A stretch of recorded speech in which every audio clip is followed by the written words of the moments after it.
Hi everyone, thanks for joining me once again on this Saturday morning for another set of stories right here on Thailand Bound, and I'm sure you're going to enjoy these. Before I get into the stories, if you're a regular listener to my channel, if you watch regular, I did put out the question a couple of weeks ago, and I'm trying to find out which was the best format, which format you guys enjoyed the most. And I did get quite a lot of response. So about 30% of you came back and said, I don't really care because when I don't watch the screen, when you read the stories, I'm either driving the car, I'm walking the dog, or I'm working out, something like that. As far as everybody else is concerned, it was kind of pretty much a 50-50 split. Some people saying it's not the same without you in the video, and other people were saying, yeah, I'm quite happy just to see an interesting video. It reminds me of my time in Bangkok. So what I've decided, based on the feedback that you guys have given me, what I've decided to do is every other week I'm going to just do a story session like this with just an interesting video in the background. And on alternative Saturdays, I'll present the stories myself. I'll put myself in the corner of the screen like I did normally. And hopefully that will keep everybody happy.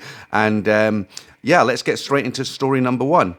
Long-time listener, first-time writer. 6 years ago, when I was 44, I came across YouTube videos about Thailand. Being divorced for 10 years and living alone, I decided to book a trip. A co-worker bet me $200 that I would not buy a ticket. He lost. 3 months before flying, I filled my time researching everything deeply. On arrival, I blew through immigration, raced down to the bottom level of the airport and onto the MRT into Bangkok. I was shocked when that first wave of heat hit me while changing trains to Sukhumvit. Being a naive mountain guy from the States, Bangkok was a real culture shock. I strolled into my hotel and I checked in. I had to have a few cold beers to work up the courage to go downstairs into the Therme Cafe alone. Walking in, I noticed I was the only white guy in the place. There were already more than 100 girls there standing around.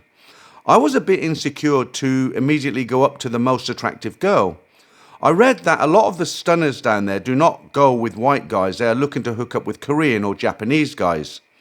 I introduced myself to this beautiful girl who was just wearing normal office attire.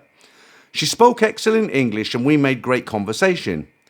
After we went upstairs for aerobics, by the way, the first I've had for years, I was just happy to hang around outside and people watch. I got to know her and 3 of her friends quite well over the next 3 days. I tried not to get overly attached to any of them, but they were great fun. One of the girls was older than me, but she didn't look a day over 25. I was in shock. It was time to head to Pattaya for the rest of my vacation. I had reservations at the Queen Victoria on Soi 6. I don't need to go into details, but I had a great 7 days only visiting Soi 6 a couple of times. Honestly, I had more fun just hanging out with all the girls as opposed to endless aerobic sessions. I stayed in contact with a couple of bar girls just for the fun of it. I had the most awesome 2 weeks of my life. People may say that I'm an idiot, but being around those bar girls made me think about looking for a Thai wife. After I got back to the States, I immediately started jumping on various Thai Facebook groups. A girl named Tay from a farming group messaged. We talked for a few weeks and then began to video chat. I stalked her Facebook for the last 10 years of history and was satisfied she was a genuine farm girl. She was 29 and had a 6-year-old son whose father left when he was a baby. After a month, I was actually in love with her. One day, at work, this man messaged me and asked me how I knew Tay. I told him she was my girlfriend. He said he had been seeing her for the last year and even went to visit her once in her village. His name was Tom from Australia. I was speechless and shocked to the core. How had I not suspected anything was amiss? I apologized to Tom and told him I was gone. I was feeling fed up about it. The next day when Tay called me, I asked her how her boyfriend Tom was doing. She just burst into tears and sobbed. I was going to tell you everything after I finished breaking up with him, she said. Then she said it was my fault for making her fall in love with me. I promptly blocked her and stopped all contact. I felt bad for poor Tom though. We talked a few more times. Tay had stopped talking to him and he was heartbroken. He said she was the best Thai girl that he had ever dated. I found out he has had 2 Thai wives and numerous Thai girlfriends over the years. I got to know a lot about Tay just chatting to him. A few more weeks had passed and then a Thai girl messaged me on Facebook asking me if I would just listen to Tay for a few minutes.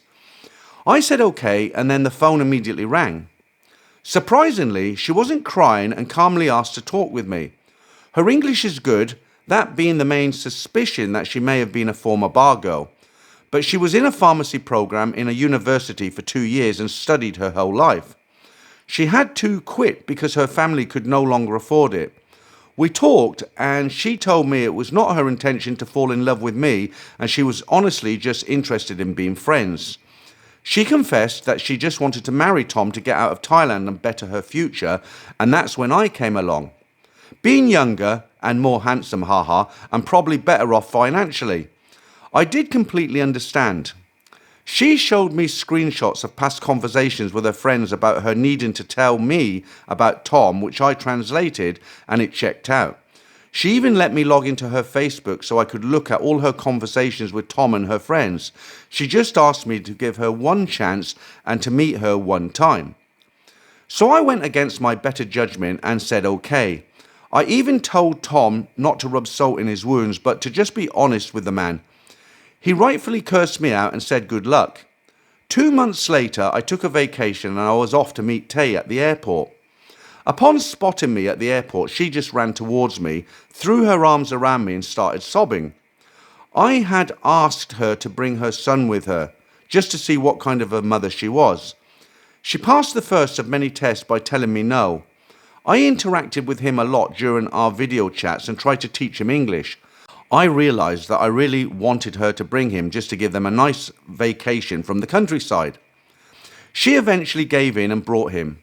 I took them to Phuket and we saw all the fun sights and islands there. We went to her house in the village. She had a $1 million location nestled in between 2 national parks, but the house was in poor shape. She lived with her mother, aunt and grandfather. She was very poor compared to Western standards, but looked to be at the upper end of the other villagers. She farms about 80 rai of sugarcane and 5 rai of various vegetables. Since the sugarcane doesn't require much daily attention, she worked at a big organic farm in Dan Sai, managing the work crew. After a few days in the village, she asked me if I would like to come along and see where she works, to which I agreed. I didn't want to just stand around and watch her work, so I joined in for a few days and it was quite fun. We harvested many vegetables, processed and cleaned them and loaded them onto little trucks that would drive overnight to Bangkok. Watching her work so hard for 600 baht a day made me so sad but so proud of her at the same time. Eventually, my vacation came to an end and it was time for me to go home. I had so many mixed emotions. On one hand, I had total freedom with my life and career, making an above average salary and being burden free, but there was a huge hole of loneliness in my life. We video chatted for 4 to 5 hours every day for the next 8 months. I flew to Thailand and we vacationed all over the kingdom for a few weeks and then went back to her village.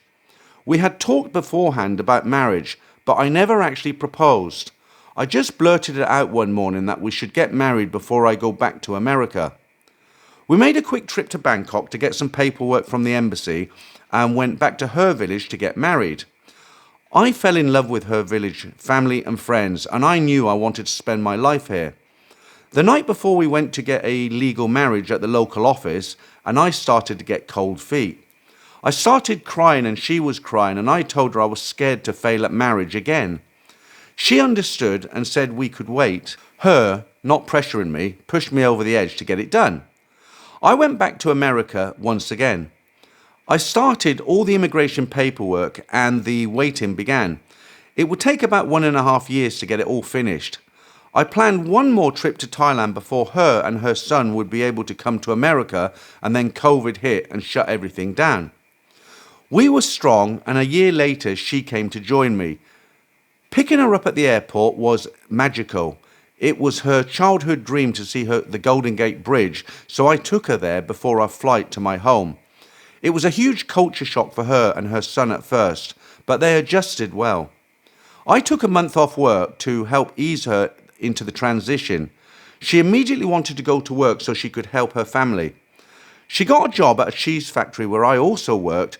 She hit the ground running. She couldn't believe how much money people made here. Fast forward 3.5 years and things couldn't be any better. Our son now speaks perfect English and does great in school. He is 100% westernized now. She stays true to her roots as a Nissan country girl and constantly forages for mushrooms, insects, fish, etc. We are building a beautiful house on her land that should be completed soon. She is getting her US citizenship next month. We plan to retire in Thailand in 5 to 6 years. I feel I have gotten lucky for the most part. Here are just a few takes away from my experience so far. Don't marry too young or too beautiful. My Thai wife is better than the previous partners in every way. My only complaint is that she is jealous of my adult children, but she's gotten much better. I wouldn't change anything and am so happy I took the chance in the field of red flags.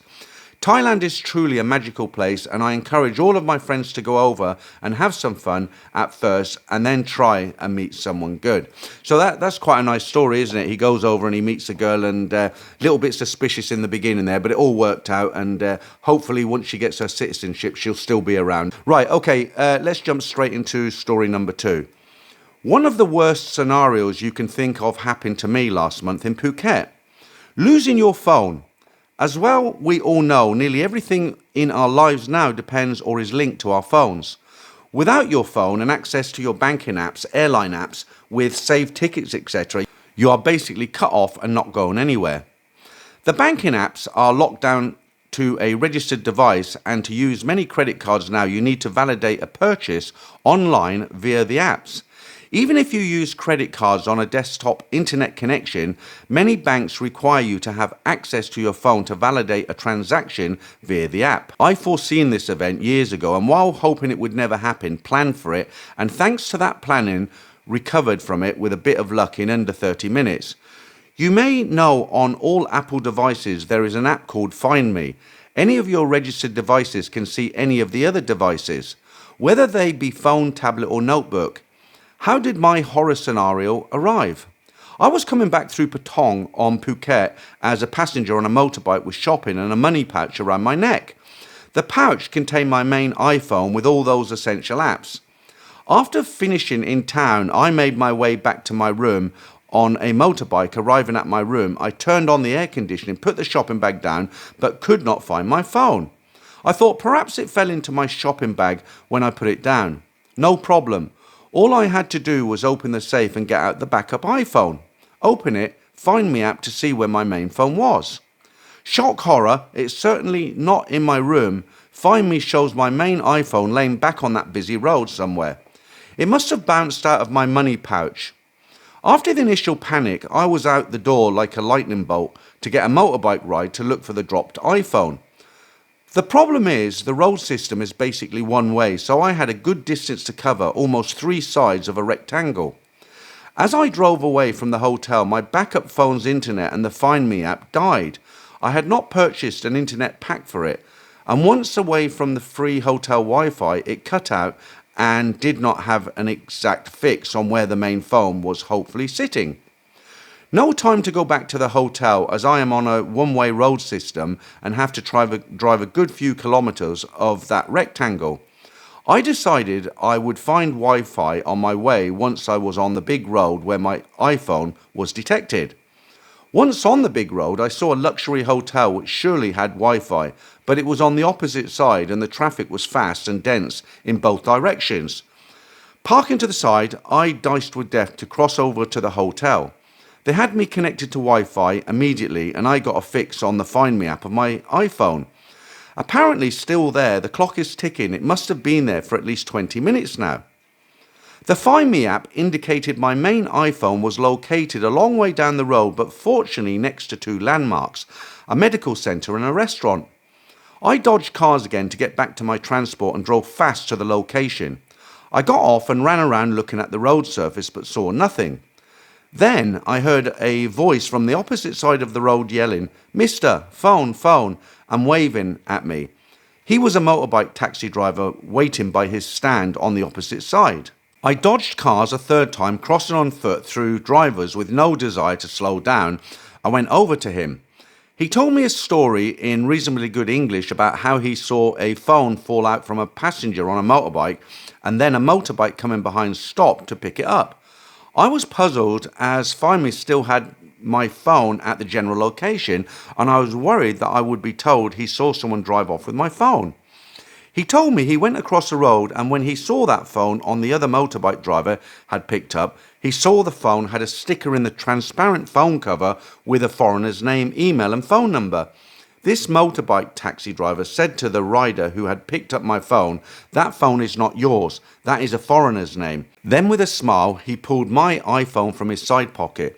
He had been waiting for the owner to return and look for his phone. At least 30 minutes had elapsed. Mr. Nunn, the honest motorbike taxi driver, got a very generous reward. Always carry 2 iPhones when travelling. Yeah, that's kind of one of those nightmares, isn't it? It's true what he says. I mean, your whole life is on a mobile phone, all your banking apps and Google Cloud, all the rest of it. And I've got a second phone. It's got my UK phone number on it. So if I lost my phone, it would be tragic, like this guy says. And actually, there's a couple of times I nearly did lose it. I was in Terminal 21 having a bite on the ground floor, and I must have knocked the phone onto the floor. And I went to get my motorbike from the parking lot, and I realised I didn't have my phone. And this is a busy mall. Went back, and the table had been sitting on it. It had a round black base, and luckily for me, the phone had landed glass down, so you couldn't really see the phone unless you were looking for it. So I retrieved it. That was one time. And then another time I parked the motorcycle up and my phone was in a holder and I forgot to take it out of the folder. And I came back an hour later and unbelievably it was still there. I mean, only in Thailand, if that had been the UK, probably 2 seconds and it would have been gone. Right, okay, let's jump straight into story number 3. I stumbled across your YouTube channel by accident one day, and I have now become somewhat of a regular, often sitting down and listening to the stories of people's adventures in Thailand. Soon I'll get on your live streams and see what everyone is talking about. I only went to Pattaya once and my story is in 2 parts. I don't really have a lot of time to write out a story, but I felt it was important because it will help others out, which is why I call it Passing On the Baton of Knowledge. I wish I could have read such stories before I visited Thailand. I will also be reliving fond memories as I write. It was a trip I will never forget.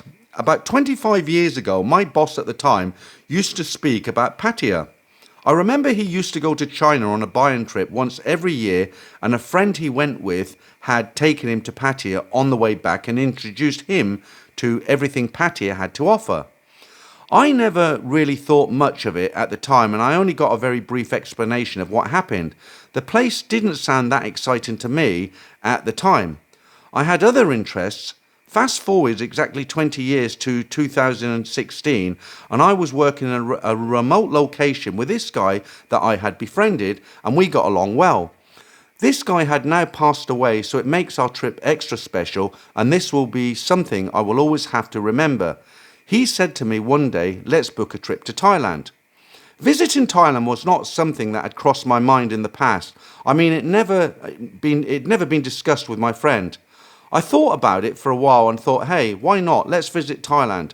I wanted to go because my friend had good knowledge of Pattaya, so I shouldn't come unstuck on my first trip.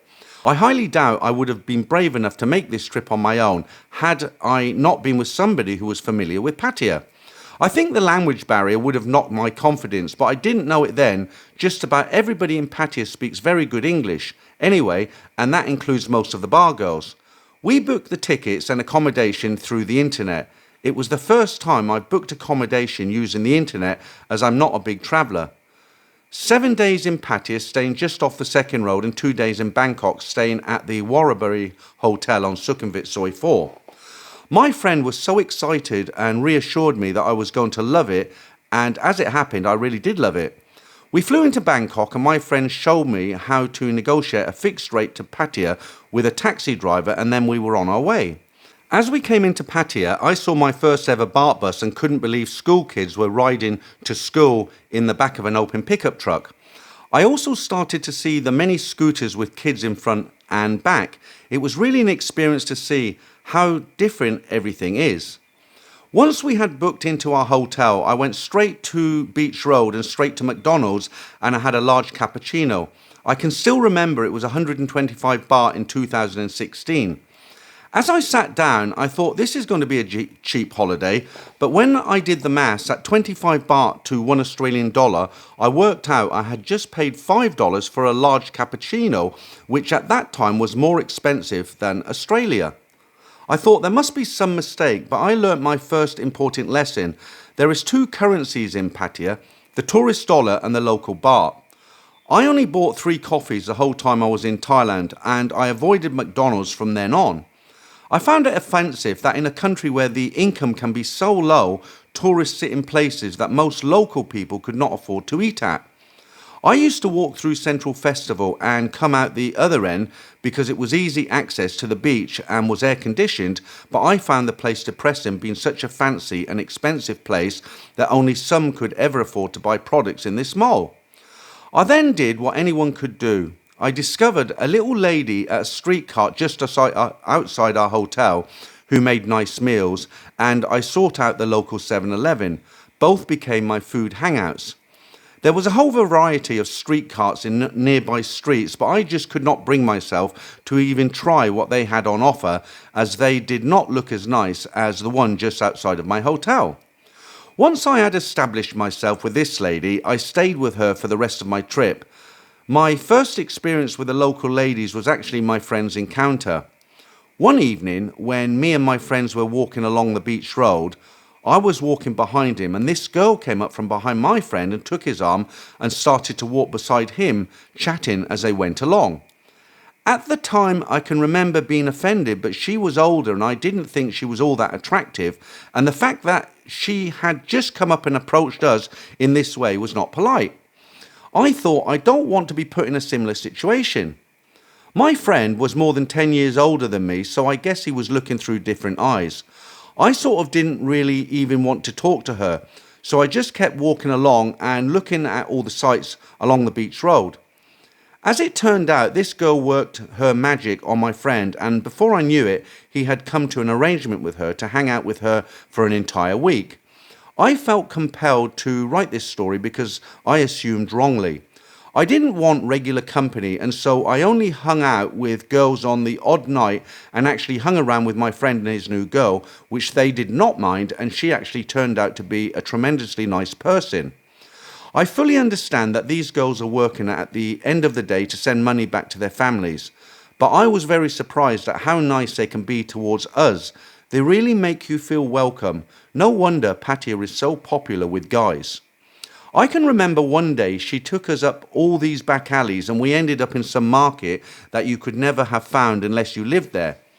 We were in the same shopping area as the local shops and prices were cheap. We stopped in a little shop and had a cold drink, taking a few pictures that I would cherish forever. She also took us to a few local memorials and shrines before taking my friend to an island and the big temple up on the hill. I didn't want to go on these extended trips, and so I stayed behind and chilled out by the pool. My friend was off sightseeing with his new holiday girlfriend while I sat by the pool surfing the internet pretty much as I do at home every day. I guess some people will listen to this and think, what a waste of money, going on holiday and surfing the internet all day. But I was happy. I noticed an old man in the pool and a girl who looked to be around 24 years old. They were paying each other so much attention. I think it was at that point that the penny dropped and I realised why guys get hooked on Pattaya. Having such busy lives, sometimes we don't stop or we don't have the time to spare for such simple encounters. It was quite remarkable, and I'll never forget how they just had so much time for each other. If you strip away all the complications and assets of modern day life, perhaps this is all that really matters. The end of this story wasn't a train wreck as some viewers are used to, but it did end sadly. My friend was obsessed with the beautiful lady in one of the second road massage parlours, and he couldn't be sure if it was a ladyboy or not. I think the lure of the ladyboy had gotten to him. What basically happened was my friend and this girl he had hooked up with for a week were at dinner together at this outdoor restaurant, and this other girl from the massage parlour walked past our table. My friend just couldn't help himself, striking up a conversation with this girl, but the real problem started when the conversation went on for about 40 minutes. I'm not exactly sure if that was the exact time, but I do know while he was chatting to this other girl, me and his holiday girlfriend were eating our meal and looking at each other, thinking, is this really happening? We were so uncomfortable, he was totally wrapped up in conversation with this other girl and was completely ignoring the one he had spent the week with. I thought that it might be a brief conversation with his second lady, but after what seemed like an eternity, the girl he had been with got up and stormed off. I followed her out and I can't remember what I said, but I remember her saying, he's paid me anyway, and with that the girl was gone. I went back to my friend and said, you do realise that these girls have feelings, don't you? He was oblivious to the hurt he had just caused her, and guilt suddenly came across his face. After that, he barely said a word for the rest of the night. I think he was embarrassed thinking about what he had done. It truly was a sad ending, and we wished it could have ended any other way than how it worked out. I also did two insensitive things that I regret to this day. Pattaya is a place where you almost have to step out of yourself. It can consume you. I don't drink, but if you're a big drinker or a party animal, I can see how Pattaya and the female population can quickly take over your life and, of course, your cash. You really must be careful, but I had a great time. Sometimes I think I could sell everything and move there to retire. I can see why people do. After walking the length of the coconut bar on Beach Road, I had found a girl that had caught my eye, but I was a bit shy to approach her. As we walked back trying to find her in the dark, I noticed her and paused long enough that she approached me. Her name was Yachai. I ended up spending a night with her, and she then convinced me to make that 2 nights with plans to meet at 4:30 p.m. the next day outside of the hotel. Sometime on the second day, I decided 2 nights wasn't really such a good idea, and so I started thinking how I could break my plans. I went down to the outside of the hotel just before 4 p.m, hoping she wouldn't show up. You wouldn't believe it, but at 3:59 and 59 seconds, Yachai came around the corner on a scooter. You could set your watch by her accuracy. I was thinking about how I was going to get her out of this situation. Eventually taking her for a walk and offering to pay her for her time, but calling it a day with her. Well, I guess this was my first major Pattaya mistake. It's not like returning a broken toaster. She was so upset that I didn't want to be with her, and the money didn't make any difference. I felt really awful. It wasn't like I was going out with another girl because I ended up just having a few drinks alone and going home to bed. One wise tip, never agree to meet a girl on multiple nights unless you are sure you want to stay with the same girl. I guess they all try, but I learnt the hard way. I did go out with Yachai one other night later on, but I know she was still angry with me. I took her Facebook details, but as I never returned, I never spoke to her again. She was a nice girl, and you could easily fall for one of these girls. They all have a very nice nature about them. A bar-girl relationship may end up as a train wreck, and sometimes it doesn't, but I can see why guys do it anyway. Another experience which I really feel bad for to this day is the night we went to Walking Street. I went with my friend and his friend.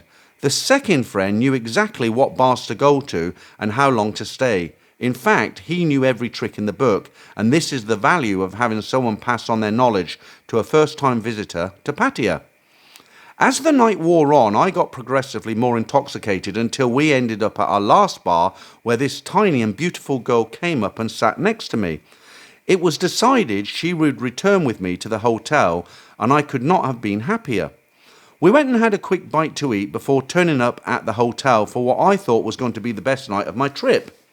For those that don't know, the hotel reception will always take the girl's identity card and keep it until morning. This is for the safety of the guest as well as the girl. Only returning the girl's ID to them once you have said all is well. I had no idea this system existed, but it was really reassuring and acts like insurance. Anyway, this night we get to reception, and this beautiful girl and I had with me no identity card on her. I look at the reception staff and they told me that she could stay with me, but if there are any problems, you're on your own and we cannot be responsible. I might have had a bit of alcohol in me, but I wasn't so drunk that I was going to let my guard down. I think we actually got in the elevator before I worked out that I must be going to get scammed here. How could a girl working in this industry not know that you need to have your identity card to get into hotels? She looked so innocent, but I just couldn't take a chance. So we went back down to reception. She offered to take me back to her place, to which I agreed to, but I already felt that she had deceived me by turning up at the hotel without an ID card. We ended up walking miles up Second Road in the direction of Jomtien Beach. I think we ended up under a freeway underpass. I just kept thinking she's planning to scam me, and how on earth could someone so beautiful and innocent do such a thing? We eventually arrived at her room. However, as soon as she went inside, I turned and ran most of the way back to my hotel and just went to bed. I don't even remember which bar we were in, so I couldn't go back and make things right. I did feel bad that it was her only way of making an income and she might not have scammed me after all. She didn't make any money, but I can't help feeling like she should have known she would need her identity card. Was it an honest oversight, or was she going to steal stuff out of my room? I'll never know. Near to the end of our time in Pattaya, me and my friend, who had offended the girl he should have been with for a week, decided to go to Beach Road and try and find a couple of girls to spend some time with. I ended up finding and talking to Yachai, and my friend was still trying to work out if the girl in the massage parlour was a ladyboy or not. Yachai played this spotting competition and pointed to this beautiful girl and asked, "Is that a ladyboy?" I said, "No way," and she said, "Yes, it is." I didn't believe her, so we called this girl across and she confirmed that she was in fact a ladyboy. The girl confirmed that they identify as women and feel like women, but they aren't always allowed to have surgery to make them that way. I kind of felt sorry for them. It may have been dark, but there is just no way to believe that such a beautiful girl could be a ladyboy. My friend wanted to know about this other girl, so what ended up happening was that Yachai had a friend with her on the beach road, so we did a deal. Yachai would come with me and we would walk past the massage parlour, and Yachai would see if it was in fact a ladyboy or not. If it was a ladyboy, my friend would take Yachai's friend for the night, but if the girl in the massage parlour was not a ladyboy, my friend would go and ask her out. With that decided, we walked across to Yachai's scooter and she hinted for me to drive. I said no way, and so Yachai drove to the Second Road. We got off and started walking towards the massage parlour. We were a fair way away when Yachai turned to me and said, "Ladyboy." I asked, "Are you sure?" And we went right past and circled back past a second time. But she was convinced it was a ladyboy. We went back to Yachai's friend and the four of us went back to the hotel. Of course, Yachai was still mad at me, and of course she could have lied about the supposed ladyboy in the massage shop so that my friend would put off and go back for her friend, which is what he did. The next morning we went to breakfast and afterwards departed Pattaya with the best memories of a trip ever. I have read the stories of how recent events have disseminated Pattaya and how there is plans to close part of it down. I am by no means a regular, but it is still sad to see the place change forever. Pattaya is unique to any other place in the world. Anyway, I enjoyed Pattaya and 2 days in Bangkok were also unbelievable. I walked past Nana Plaza several times but never went in. I guess that's for the next time. That's a great story. Now, if you're listening to that and you're thinking, hang on, I've heard this story before, you'd be absolutely correct. This is a story that I read out on my channel about a year ago, and I decided to read it out again. And I'm always getting new subscribers join the channel, and for those guys who haven't heard it before, hopefully they enjoyed it. Okay, guys, that's it for this week. Thanks very much for listening once again. I'll be back in the picture next week, as it were. I'll put myself on screen, and hopefully for the guys who like that, you'll enjoy the stories even more. Thanks again, and I'll catch you all next week.